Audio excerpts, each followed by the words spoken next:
Naku, eto na mga kababayan. Ha? Mabubulgar na kasi isinimbulat na po, bumaliktad na at umamin na ito si Saldico mga kababayan dahil sa mga kabalastugan na pinagagawa ng gobyernong Marcos ngayon. Ito po yung video, panoorin natin. Ha? At ito na nga ba ang simula, ha, mga kababayan? Alam mo naman, malapit na yung rally ng Iglesia ni Cristo. Di ba? Ito na kaya yun? Panahon na kaya para lusubin na natin itong Malacanang. Ito yung video ni Saldico mga kababayan. Ang nag-deliver papunta sa bahay nila Pangulong Bongbong Marcos at Speaker Martin Romualdez mag-insert o magpasok ng 100 billion worth of projects sa BICAM. Sana po ay hindi nila ako mapatay bago ko mailabas ang lahat. Ginawa ko lang ang utos sa akin, pero ngayon, handa na akong harapin ang lahat. Ginagamit ng administrasyon ang buong resources ng bansa para tumahimik ako. That he will shoot me if I will talk. Gagamitin ako bilang panakipbutas sa kanilang kampanya laban sa korupsyon. Hindi na ako mananahimik, ilalabas ko ang lahat ng katotohanan. May resibo, may ebidensya, at may pangalan. Para sa bawat Pilipino, alam ko na buo ang galit ninyo sa akin ngayon. Nauunawaan ko rin kung bakit.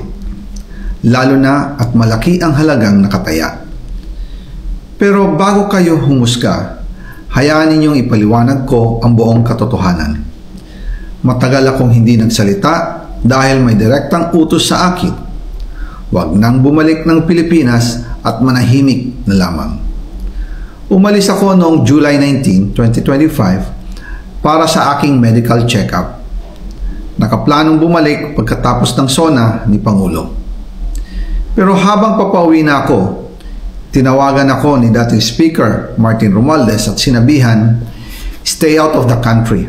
You will be well taken care of as instructed by the President." Noon naniniwala pa ako sa kanila, kaya't hindi ako bumalik.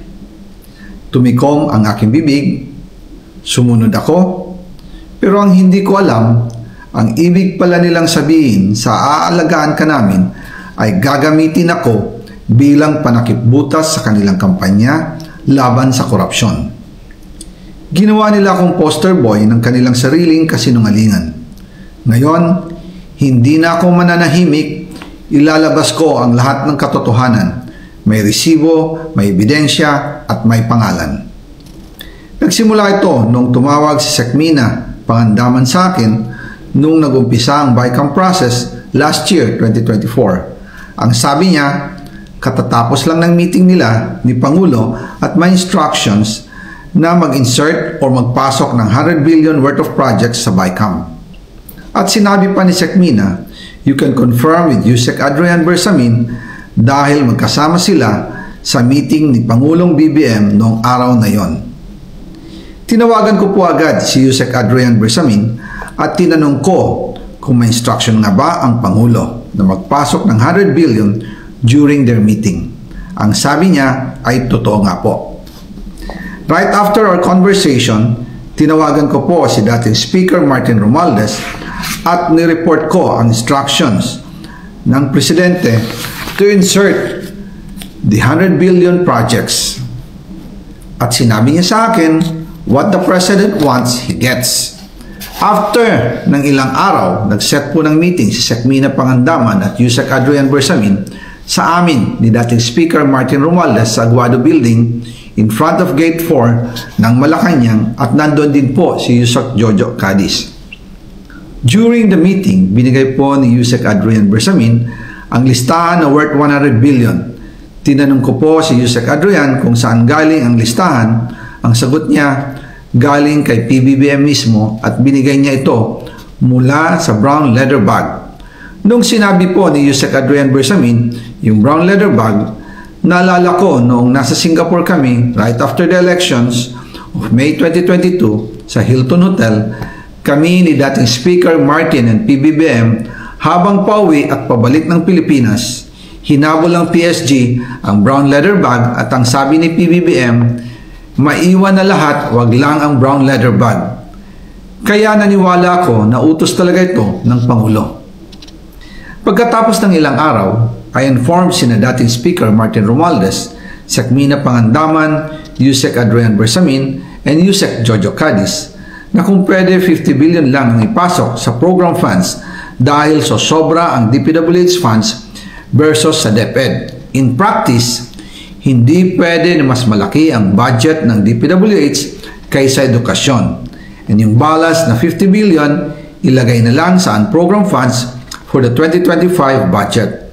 Dahil Office of the President din ang nagre-release ng lahat ng unprogram funds. Pagkatapos ng isang araw, tinawagan ako ni Sec. Mina at sinabi ang mensahe ng Pangulo, ipasok ninyo yan dahil pinangako na sa akin ni Speaker Martin yan at hindi na pwedeng baguhin.